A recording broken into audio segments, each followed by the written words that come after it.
Aujourd'hui, le schéma abandon, instabilité relié au domaine de séparation et de rejet. Présentation typique du schéma.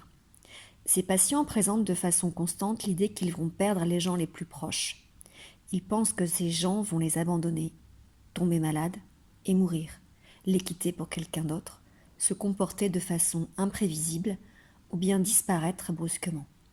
En conséquence, ils vivent dans une peur permanente et sont toujours vigilants vis-à-vis de tout signe qui pourrait indiquer qu'une personne s'apprête à quitter leur vie.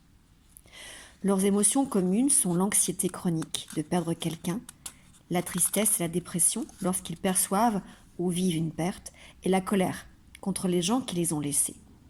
Dans les formes les plus intenses, ces émotions se transforment en terreur, en désespoir, en rage. Certains patients sont dans un état de détresse complète lorsqu'on les quitte pour une courte période de temps. Leurs comportements typiques sont la proximité excessive vis-à-vis des autres.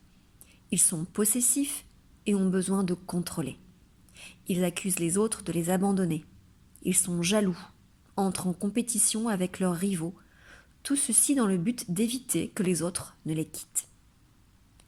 Certains de ces patients évitent d'avoir des relations intimes, tant ils craignent et redoutent la douleur inévitable de la perte.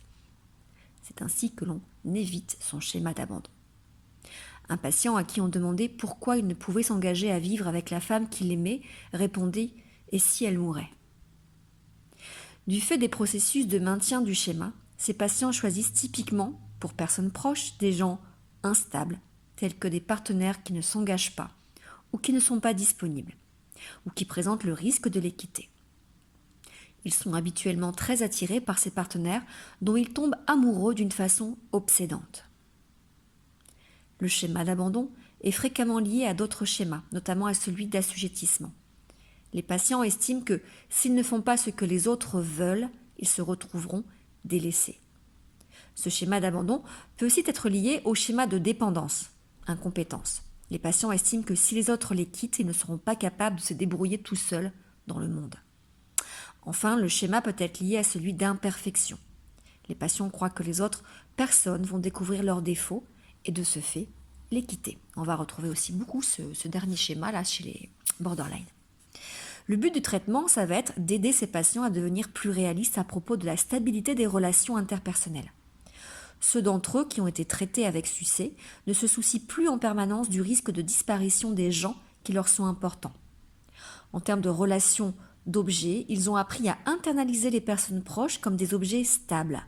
Ils auront beaucoup moins tendance à amplifier ou à interpréter les comportements en tant que signe indiquant leur abandon prochain par les autres. Habituellement, leurs schémas liés sont diminués eux aussi. Comme ils se sentent moins assujettis, moins dépendants ou imparfaits, l'abandon ne les effraie plus autant. Ils se sentent davantage en sécurité dans leurs relations interpersonnelles, si bien qu'ils n'ont plus besoin de s'accrocher aux autres, de les contrôler ou de les manipuler. Ils sont moins coléreux. Ils sélectionnent des proches qui sont présents pour eux de façon durable et ils n'évitent plus les relations intimes. Enfin, ils sont capables de rester seuls durant des périodes prolongées sans être anxieux ni déprimés et sans avoir le besoin urgent de rencontrer quelqu'un. C'était le schéma abandon.